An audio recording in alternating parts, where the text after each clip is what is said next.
ప్రజల పడుతున్న కష్టాలు 3132 కిలోమీటర్లు నేను నేరుగా తెలుసుకున్నా. అందుకే పవన్ కళ్యాణ్ గారు చంద్రబాబు గారు కలిసి బాబు సూపర్ 6 అని ఒక మేనిఫెస్టో రూపొందించడం జరిగింది. ఆ మేనిఫెస్టోలో యువతి యువకులకి 5 సంవత్సరాల 20 లక్షల ఉద్యోగాలు మేము కల్పిస్తాం. ఉద్యోగాలు వచ్చేదానికి కొంచెం ఆలస్యం అవుతే నిరుద్యోగ యువతి యువకులకి ప్రతి నెల 3000 రూపాయలు నిరుద్యోగ భృతి మన ప్రభుత్వం ఇస్తుంది.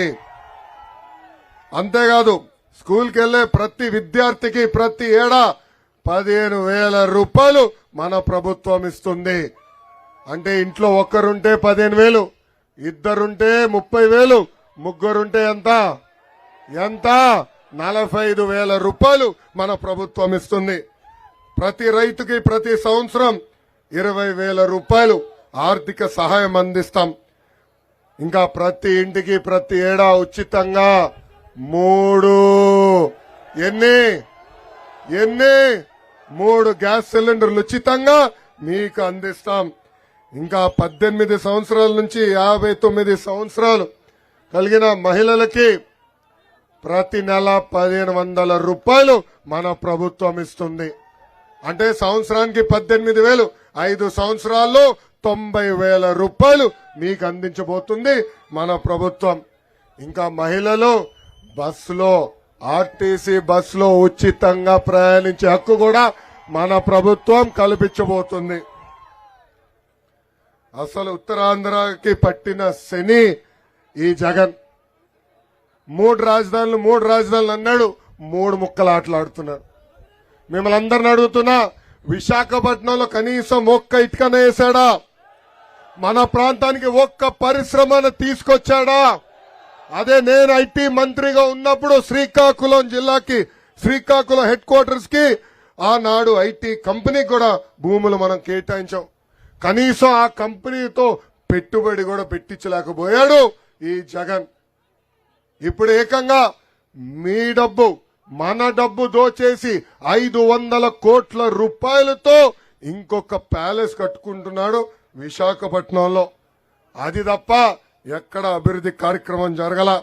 ఇంకా విశాఖ రైల్వే జోన్ కి ఏర్పాటు చేసేదానికి కావాల్సిన భూమి కూడా కేటాయించలేదు ఈ ప్రభుత్వం. ఇంకా మూతబడిన అన్ని షుగర్ ఫ్యాక్టరీలు తెరుస్తా అన్నాడు. కనీసం ఒక్క షుగర్ ఫ్యాక్టరీ అన్నా జగన్ తెరిచాడా అని ప్రజలందరినీ ఒక్కసారి ఆలోచించమంటున్నా.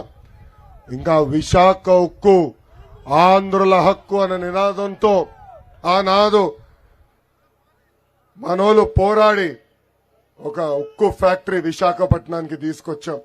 ఇప్పుడు ఏకంగా ఆ ఫ్యాక్టరీని ప్రైవేటీకరణ చేసేదానికి ఆ భూముల్ని కొట్టేసేదానికి ప్రయత్నిస్తుంది ఈ ప్రభుత్వం. వాళ్ళందరికీ ఒకటే చెప్తున్నా, 2 నెలలు ఓపిక పట్టండి, మన ప్రభుత్వం వస్తుంది. అవసరమైతే ఆంధ్ర రాష్ట్ర ప్రభుత్వమే ఆ ఉక్కు ఫ్యాక్టరీ కొనుగోలు చేసి అక్కడున్న ఉద్యోగస్తుల్ని కాపాడే బాధ్యత మేము తీసుకుంటాం. ఇంకా శ్రీకాకుళం జిల్లా కూడా జగన్ పాదయాత్ర చేస్తూ 60 ప్రధానమైన హామీలు ఇచ్చారు. అందులో కొన్ని హామీలు మీకు గుర్తు చేస్తున్నా. పెండింగ్ ప్రాజెక్టులన్నీ పూర్తి చేస్తా అన్నాడు. కనీసం ఒక్క ప్రాజెక్ట్ అన్నా పూర్తి చేశాడా అని ప్రజలు అడుగుతున్నాం. Vamsadhara Thotapalli right left canal, Nagavali కరకట్ట పనులు పూర్తి చేస్తా అన్నాడు. కనీసం పనులు ప్రారంభించాడా అని అడుగుతున్నా. చేనేత సోదరుల సొసైటీలకి రావాల్సిన బకాయిలన్నీ ఇస్తానని హామీ ఇచ్చాడు. 1 రూపాయనే ఇచ్చాడా అని ప్రజలందరినీ ఆలోచించమంటున్నా. అసలు ఉత్తరాంధ్రాన్ని అభివృద్ధి చేసిందే తెలుగుదేశం పార్టీ. వంశధార నాగావళి నదుల్ని అనుసంధానం చేసిన ఘనత ఒక తెలుగుదేశం పార్టీది. ఆనాడు రోడ్లు, బ్రిడ్జ్లు, తాగునీటి ప్రాజెక్టులు, ఆసుపత్రులు, ఉద్దానం కిడ్నీ పేషెంట్లకి ఉచితంగా డయాలసిస్ సెంటర్లు కూడా ఏర్పాటు చేసిన ఘనత మన పార్టీది, తెలుగుదేశం పార్టీది.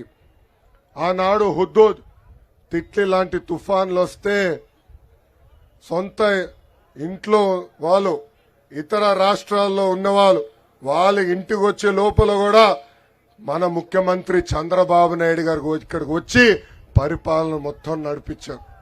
ఆనాడు నేను చెప్తున్నా, నేను పంచాయతీరాజ్ గ్రామీణాభివృద్ధి శాఖ మంత్రిగా ఉన్నా.